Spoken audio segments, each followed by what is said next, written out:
In this episode of the Church Security Roll Call, we're going to be discussing keeping your church safe through the holidays. Stay tuned.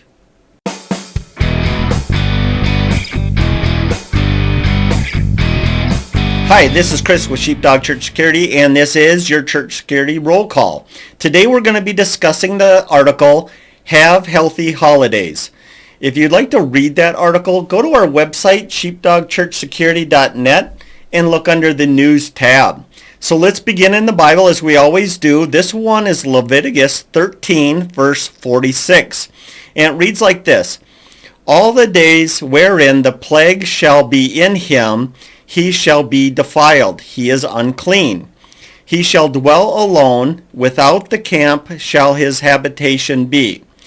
So good verse for us today, because quite frankly, this reads like a quarantine. Right? Somebody is sick, they're not feeling well, maybe they have COVID, maybe not, maybe it's just it is flu season.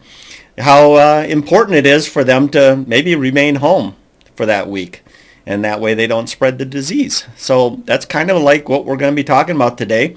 Not necessarily COVID and flu season, but just that we're at an increased risk for safety concerns during the holidays. And so that's what we're going to be discussing. Before we continue, I'm going to encourage you to share this with your team, your staff, other volunteers, and so that we're all aware. And we're going to be discussing how important it is for all of us to have our eyes open to reduce the risks and threats that we face over the holidays. So let's jump into the news. I have quite a few stories here. Let's start with Pennsylvania, January 10th, 2022. The Expert Institute is looking for an expert witness in a personal injury lawsuit in Pennsylvania. The plaintiff, a delivery driver, slipped on an icy parking lot of the defendant and was injured. The driver claims that he was not warned by the defendant of the icy surface. So this is something we have to think about depending on where you are in the country. Icy roads, icy sidewalks, slipping conditions increase for many of us in this country this time of year. We need to be aware of that and this one's talking about a lawsuit, and of course that's why it makes the news, but these lawsuits happen all the time at churches, and but probably more important than that, we just don't want to see somebody get hurt, right? Slipping and falling. All right. Columbia, South Carolina, November 26, 2021. A man fell to his death from a roof while putting Christmas lights on his home. Bad deal. Texas, November 30th, 2019. A man who owned a window washing business was putting up Christmas lights for a client, and he fell to his death. Cincinnati, Ohio, December 17th, 2008. During a Christmas musical at a church, an actress fell from the high position and died when her safety harness failed. All right, fires. This one, during Christmas service in a church, the upper sleeve of a communion server robe caught fire when she got too close to a candle. The vicar, who was giving the message, saw this, immediately stepped forward and put out the flame with his hand. The robe was polyester, so it melted into his skin, burning 30% of his palm and fingers. Another fire. During the procession of a Christmas event, a boy carrying a candle tripped and fell, igniting the robe of a boy in front of him. That boy was taken to the hospital with serious burns. Another polyester situation there. All right, food poisoning. Members of a local church held a harvest supper at an eatery. The meal featured shepherd's pie. Oh, interesting. Most of those attending became ill. The exceptions were 2 vegetarians who did not eat the shepherd's pie. One person died. Wow.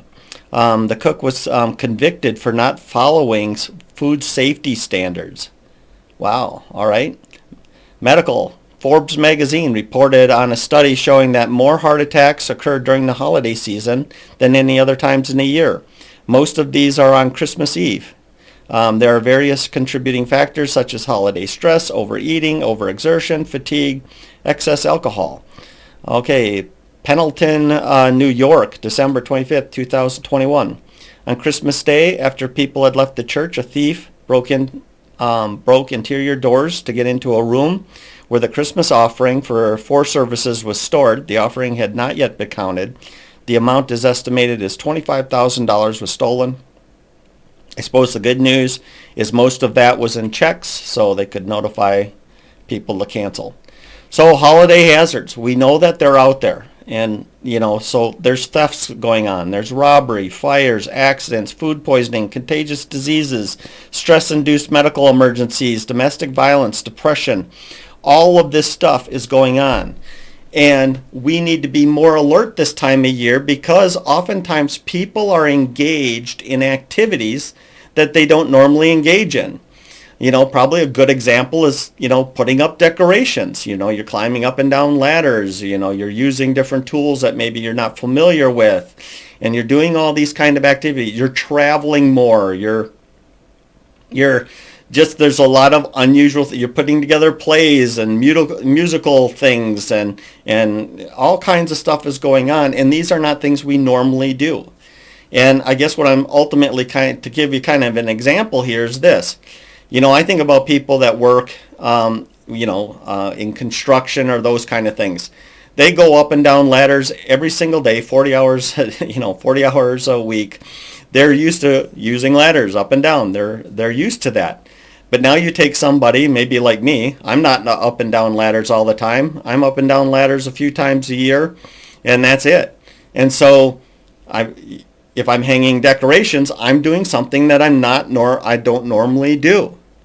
And so I'm not as skilled and practiced in these kind of things. And I could make mistakes just like everybody else in our church that's out there. They're doing things. Maybe they're engaging things they don't normally do.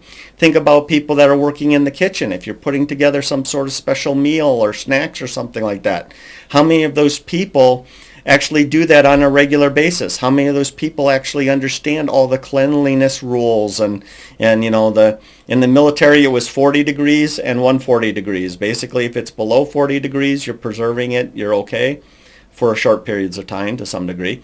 And then anything over 140, it's being heated and it's stopping from things growing on it. But when it's in that middle serving realm, that's where it's in danger, and that's where the clock is definitely started. But anyway, my whole point is this, is there's all kinds of things that people are doing that they don't normally do, and they're not skilled at doing it, or they don't understand all the details and important, sanitary conditions, all that kind of stuff. Sorry about that. All right, next thing. People this time of year are very distracted. They're thinking about families. They're thinking about, events that they have coming on. They have things for the kids, and they have things for the church and all this kind of stuff, and people tend to be very distracted, listening to, their Christmas music or holiday music or whatever. They're just distracted. And so when you have people doing stuff they don't normally do, plus their head is not in the game, there's going to be mistakes. Bad things are going to happen. I think about the people that got burned because of candles in the church. I'm not necessarily against candles in the church. I know a lot of churches, that's part of how they celebrate and how they do things. But when I have an altar boy in the one story that's carrying a lit candle, how often does that little boy do that? Probably not very frequently, probably once a year. Not only that, he's distracted by the fact that there's all these other things going on around him. He's he's not paying attention to that lit fire. He's paying attention to, I got to stay in line, I got to do this, and people are watching and all this kind of stuff. So doing something he's not used to doing, being distracted by everything else that's going on, and mistakes happen. And so that's what we have to be alert to. The other thing is this, and it's basically the holiday blues. So the holidays are kind of the first example, if you will, of what social media does. You've probably heard there's been a lot of studies about social media. And the thing with social media is this, is a lot of people get anxiety, stress, and even depression from what they view on social media. And one of the factors that plays in is that you're seeing the best day of everybody, right? You're seeing let's say you have hundreds of friends and family on your Facebook page as an example. And they're posting the best parts of their life, right? Hey, we just got a new car. Hey, we got a new puppy. We just went to this restaurant and this was the food we had to eat. And hey, we just got back from our vacation in, Hawaii or whatnot. And everyone's sharing the best parts of their life. And what that can do is that can cause people to suffer some depression because they're comparing themselves to everybody else's life as it's presented on social media. Well, the holidays are the first version of that. Long before there was Facebook, there were the holidays. And in the holidays, of course, many people are in a celebratory type mood. And they're sharing their pictures of they're all wearing their Christmas sweaters in front of a Christmas tree. And it can really look for a lot of people like everybody's living this idyllic, perfect life. And meanwhile, in themselves, they have lots of turmoil and stress. It could be things like lost loved ones, right? The holidays are hard for anyone who's lost a loved one at some point because they start to think about how they miss that person. Then you're talking about people with strained relationships. I mean, if your marriage is on the rocks or it's just horrible, the holidays is kind of going to amplify that reality to you. So that can cause stress and depression. Next thing is financial pressure. Christmas in the United States of America is very materialistic. And that's not a judgment statement. I'm just saying there's a lot of, we have to buy toys for the kids, the grandkids, all that good stuff. We have to, buy something for our spouse. Maybe we extend that to our families, extended family or at least immediate family and all that kind of stuff. And that puts a lot of financial pressure on people. Middle class and below, financial pressure. And the lower you get into that, as closer you get to low income, then it's a lot of pressure. It's really a lot of pressure. And so that causes stress, depression, anxiety, and then ultimately just loneliness and depression. People just have that kind of thing. You've probably heard of seasonal affective disorder. Basically in November and December, that's the highest rates of it. And that's when for a lot of part of the country, it starts to get more gloomy out, it's snowing more, all that kind of stuff. People actually have a physiological response to that. But my point ultimately is this, we need to be prepared for these additional risks, these increased risks. So this is a very good time to start dusting off some of your plans and at least getting with your team and getting with your staff to talk through, hey, if there's a medical emergency, what are we going to do? Well, a medical emergency, if you're alone, right, you call 911. That's the first thing you do. Then you start providing immediate aid. You're evaluating, scene safe to, you make sure the scene is safe before you approach the person. Then you're evaluating them. And then once you evaluate them, you have to decide what you're going to do. Are you going to provide immediate aid because you're sitting there and you need to help them right now? Or are you going to go run and get the med bag, come back because you need the tools in the med bag to do what you need to do? That's if you're alone. And then, of course, the next part is, now when the ambulance shows up, how are they getting in the building? Have you worked that out? Are you going to have to leave the patient to go let them into the door? All that kind of stuff. And get them to the victim as soon as possible.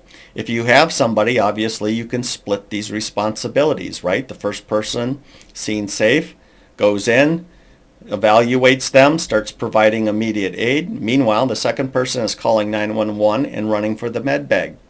And then, of course, once again, they help with providing aid, and at some point they're probably running to the door to greet the ambulance and bring him into the victim. This is a good time to review that procedure. I don't know where your med bag is, but hopefully every staff and volunteer and everybody else knows where that's at, and they're trained to use what's inside that med bag. Next thing, fire response. Reviewing that with your team. There's a fire. What do we do? If, let's say it's in the kitchen. Everyone grabs a fire extinguisher that's closest to them. You run to you move smartly. You don't run. You move smartly to the fire. You try to put out the fire. If you can't put out the fire, now you're closing it off. You're alerting the church. You're evacuating the church and taking those kind of steps. Your fire policy is your fire policy. Your procedures are yours. I'm just giving you a quick breakdown of those things in the hopes that at least you'll go to yours and talk to your team and your people about what your policy is, what your procedures are on these emergencies, and just have, it could be as simple as what I'm doing here now. You're just talking through it, just to get it fresh in everybody's mind, so if it happens, you're ready. The other policy you'd probably need to, or procedures you need to dust off and review, is what do you do about somebody in personal crisis? You know, we talked about how there's depression during the holidays. People are struggling. People have a lot of anxiety. And that may play itself out in the church. So what's your plan for addressing that? Now, if you've gone through our training, you understand that it's like you see somebody in personal crisis, you call for backup. Once your backup is there, you have a contact. Wow, that's twice in one show. Sorry about that. And so now you're responding, right? The first person, contact and cover. First person starts to talk to them, use verbal de-escalation. The second person is in an overwatch position to be there. If it turns violent, that they can respond. Or if it looks like it's turning violent, they can call 911. If it turns out that the contact person isn't doing a very good job in verbal de-escalation and it seems to be going in the wrong direction, you can switch spots. Maybe a new talker, a new person can kind of help bring that person down. So that's a lot of information really fast, but the point is this: the risk increases over the holidays. It's our job as safety team members, as staff and volunteers from other ministries, that we're all safety officers. We're looking for people doing stuff that is dangerous, that could be dangerous, and is putting themselves or other people at risk. We're also paying attention to people that might be struggling this time of year, to help them and to intervene if we can in order to keep them from becoming violent either to the congregation or even to themselves. Suicide increases during the holidays, and you all know that. And so we have to be ready, sit down with your team, review your procedures, your plan for these types of emergencies so you're ready for the holidays and there are no tragedies at your congregation. So thank you so much for being here this week. If you like this program, like, comment, share, all that kind of good stuff. I like interacting with you in the comment section. More and more of you are doing that. I love it. Keep it up. Yeah, have a great Thanksgiving. We'll talk again soon. In fact, I think I might be missing Thanksgiving with this one. Anyway, either way. Maybe it's belated Thanksgiving for when this program actually comes out. But anyway, thank you so much for being here. And hey, let's be careful out there.